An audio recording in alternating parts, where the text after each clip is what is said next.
What happens when obsession turns into madness? When admiration warps into something far more dangerous? In Beneath the Trees Where Nobody Sees, we're presented with the answer. We're introduced to a town where darkness festers beneath its quaint storybook aesthetic. But while Samantha Strong may be the town's most infamous, yet unsuspected serial killer, she wasn't always the only one. Enter Nigel Albright, a man consumed by his fixation and preoccupation on Sam, desperate to prove himself and willing to go to horrifying and shocking lengths to get her attention.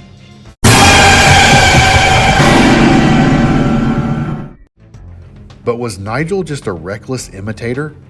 Or was there something even more sinister driving him?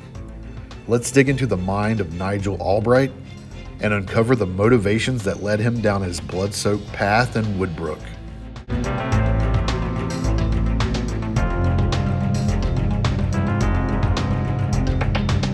Nigel Albright was raised in Woodbrook by his mother, Lola Albright.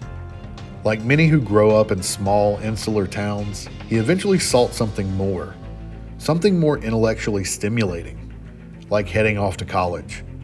But college life never set right with Nigel. To him, everyone around him seemed fake, like they put on a facade, hollow caricatures pretending to be something they weren't. Everywhere he looked, this seemed to be the case. Disillusioned and disconnected from those around him, he abandoned the college life and returned to Woodbrook, resigning himself to caring for his mother. But it wasn't long before he found something more intellectually stimulating, or rather someone that caught his interest: Samantha Strong. Nigel became obsessed with Sam, though not in any romantic sense. His fascination was with who she was beneath the surface, the person hiding behind the mask of the friendly, beloved Woodbrook hardware store owner. He studied her, followed her, and eventually discovered her deepest, darkest, most terrifying secret. Samantha wasn't just another ordinary townsperson. She was a predator, a cold-blooded, methodical, and instinctual predator. And for Nigel, that was thrilling. Rather than fearing her, he wanted to join her. But in his twisted mind, he believed that the only way to gain Sam's attention, admiration, and respect was to prove himself as her equal. And so Nigel began to kill.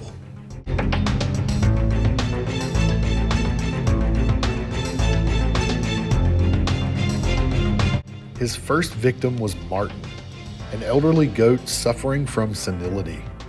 But Nigel didn't just kill Martin. He made a spectacle of it, crucifying him on a ship float during Woodbrook's 200th anniversary parade. Nigel turned his murder into a public display. It was brutal, theatrical, and above all, impossible to ignore. Martin wasn't chosen randomly. He was chosen specifically because of his role in the town of Woodbrook, the nice elderly man everyone knew. If anything were to happen to Martin, everyone would know. Everyone would pay attention. And everyone would feel the gut punch and emotional sting of the situation. This is why Martin was chosen as Nigel's first victim. But Sam, trying to conceal her true nature, didn't acknowledge the murder past being appalled that it happened in Woodbrook. So Nigel took it upon himself to make his next kill even more dramatic and even more brutal than the first. Nigel's second victim, Cherry Gherkins, was stalked through the streets of Woodbrook, where after a confrontation with Nigel, he cut off all the fingers on her right hand. Then he pursued her all the way to the local elementary school.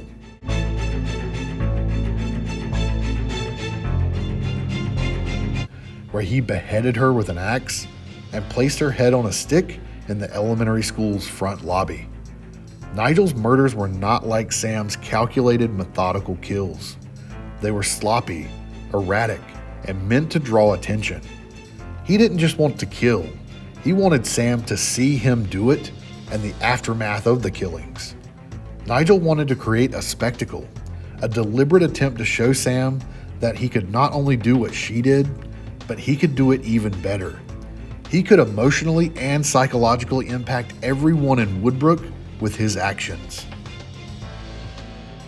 When Sam finally caught on to who was behind these killings, she confronted Nigel at his mother's house. But in Nigel's mind, this wasn't an interrogation. It was an invitation from Sam. He eagerly explained his motivations, believing that Sam would accept him in some twisted way as a partner, or she would be impressed with his handiwork. But this wasn't so. Sam had no interest in sharing her space, her twisted hobby with him, nor did she see Nigel as anything more than a reckless and annoyingly impulsive liability.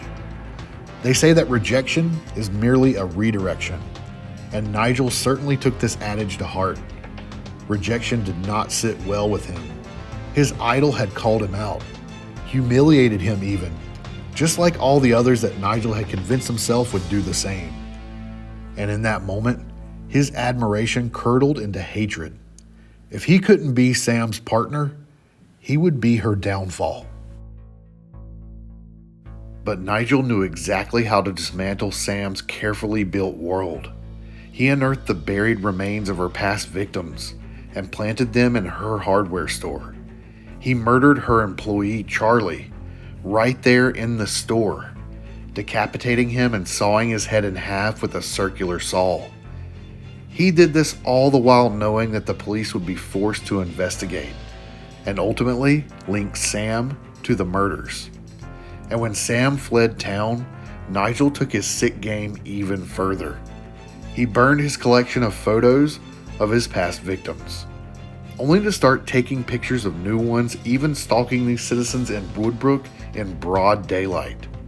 Proof that he was planning more killings, that even after outmaneuvering Sam, he still had his own primal urge to kill, to make these people he saw as fake pay the ultimate price. But Nigel made a fatal mistake. He underestimated Sam. After Nigel thought Sam had fled Woodbrook, he noticed Sam's car parked outside her home. He assumed she had returned in desperation. Armed and ready, he climbed through her window, fully intending to finish what he started. But what he found instead was his own mother, dead with a knife in her heart. And before he could react, Sam was already behind him, injecting him with a toxin that paralyzed him instantly. As his body betrayed him, his bowels releasing and his limbs locked in place, Sam leaned in to explain exactly how this would go. And Sam would kill him, but not just kill him, frame him as well. She made it look as though Nigel had murdered his own mother before being taken down in a struggle with Sam. The town would see Nigel as the true monster, and Sam, once again, would be free to walk among them. With everything in place, she pulled the trigger. And just like that, Nigel Albright was erased from the world he so desperately wanted to belong to. Nigel is a fascinating study in desperation, entitlement, and narcissism. Unlike Sam, who was methodical and deeply ingrained in the fabric of Woodbrook, Nigel was awkward, impulsive, and reckless. Not everyone knew him like they knew Sam. He didn't kill for the sake of killing. He killed for recognition, for validation, and for a place in Sam's world where he could be someone who was also respected in Woodbrook. His obsession with Sam wasn't about love or admiration. It was about identity. He saw in her something he wanted to be, and when he couldn't have it, he lashed out. Just like a child who doesn't get their way, Nigel threw a tantrum that resulted in multiple deaths, including his own. Because of his own narcissistic hubris, Nigel met his ultimate fate at the hands of someone who was clearly more skilled, more cunning, and more ruthless than he would ever like to admit. But beneath the theatrics and the bravado, Nigel was ultimately hollow. His kills weren't the result of deep-seated predatory instincts like Sam's. They were the actions of a man trying to force himself into a role he thought would give him meaning. And in the end, he proved to be exactly what Sam saw him as: a reckless amateur, unworthy of the world she had built for herself. And I would argue as well, Nigel was exactly the thing he accused everyone else of being: a fake, a cheap imitation of someone who could and did do it better. Sam Strong. It's a sad realization in the end, really. Nigel so desperately wanted to belong that his opinion of everyone and everything was tarnished through cynicism and insecurity. If you want to experience Nigel's descent into obsession firsthand and the effects of his actions, there are two issues you definitely need to check out. Beneath the Trees Where Nobody Sees, issue number 4. Issue number 4 marks the moment when Nigel escalates his obsession with Sam into full-blown sabotage. After she rejects his offer to become her partner in crime, Nigel, driven by wounded pride and a deep-seated need for control, sets out to dismantle her carefully crafted life. He digs up the dismembered remains of Sam's victims and strategically plants them in her hardware store, ensuring that when the authorities investigate, all evidence points towards Sam. His crowning act of cruelty, though, is the brutal murder of Charlie, Sam's loyal employee, both a message to Sam and a calculated move to seal her fate. Nigel's behavior here reveals a textbook narcissist and sociopath at work. He views himself as superior, believing only he truly understands Sam. When she refuses to engage in his twisted fantasy of partnership, he lashes out, determined to destroy her. His ability to manipulate the situation without remorse, treating human lives as mere tools in his game, highlights his complete lack of empathy. Unlike Sam, whose violent tendencies stem from primal instinct and control, Nigel's motivation is pure ego. He needs to be acknowledged, admired, and feared. And if he can't have Sam as a peer, he'll bring her down instead. Beneath the Trees Where Nobody Sees, issue number 6. Issue number 6 is where Nigel's overconfidence becomes his downfall. Having framed Sam, he revels in his perceived victory, growing increasingly reckless in Woodbrook. He is seen almost abducting a victim in broad daylight and selecting his next target at a grocery store, demonstrating his emboldened sense of invincibility. However, his arrogance blinds him to Sam's counterattack. Sam, recognizing that both Nigel and his mother Lola must be eliminated, sets a trap. She invites Lola to her home, knowing Nigel will follow. When he breaks in, expecting to confront Sam, he instead finds his mother dead.